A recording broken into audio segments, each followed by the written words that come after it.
Hello, मैं रोहित वेमुला बोल रहा हूँ। अब जब मेरी आवाज़ आपके कानों तक पहुँच रही है, मैं इस दुनिया में नहीं हूँ। आप मात्र मुझे महसूस कर सकते हैं। मुझे अपने देश के हर दबे कुचले लोगों से बहुत प्रेम था। मैं अपनी ज़िंदगी में उन्हीं के लिए काम कर रहा था जो हाशिए पर थे। मुझे मेरी आँखों से शोषित वर्ग की परेशानी देखी नहीं जाती थी। मैं फूले पेरियार, संत रैदास, संत तुकाराम, संत गाडगे एवं डॉक्टर बाबा साहब अम्बेडकर के रास्ते पे चलकर अपने महापुरुषों की विचारधारा का वाहक था।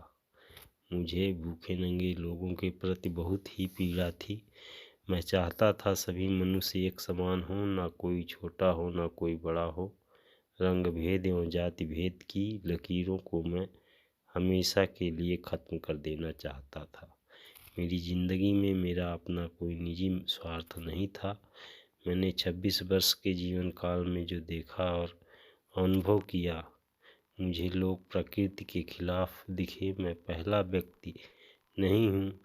मेरे जैसे रोहित वेमुला हजारों की संख्या में जाति व्यवस्था के शिकार होकर गहरी नींद में सो गए।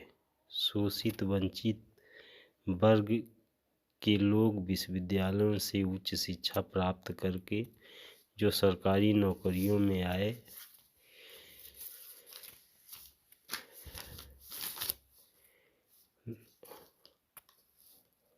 खास तौर से SC ST OBC, उन लोगों ने कभी भी विश्वविद्यालय में हो रहे जातिगत उत्पीड़न खत्म करने के लिए संगठित होकर कार्य नहीं किया।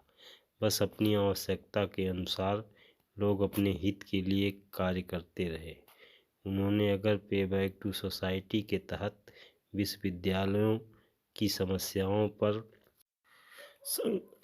संगठित रूप से काम किया होता तो आज हजारों रोहित वेमुला गहरी नींद में नहीं सोते। इसलिए ही मैंने अपने जन्म को एक हादसा करार दिया। शोषित वंचित वर्ग के नौकरशाह अपने अपने हित साधने के लिए तमाम संगठन एवं गुटों में बटे रहे। कभी भी विश्वविद्यालयों में हो रहे जातिगत उत्पीड़न पर एकत्र होकर कोई खास योजना नहीं बनाई। सब समाज बनाने की नर्सरी विश्वविद्यालय है। अगर विश्वविद्यालय में रोहित वेमुला जैसे वंचित तबके के लोग सुरक्षित नहीं रहे तो फिर बाबा साहब के सपनों का भारत बनाना दीवा स्वप्न जैसा ही होगा। इसी का नतीजा है कि हर वर्ष सैकड़ों रोहित वेमुला शहीद होते हैं। मैं कार्ल सगान जैसा वैज्ञानिक बनना चाहता था और लिखना चाहता था, लेकिन मैं ऐसा नहीं कर।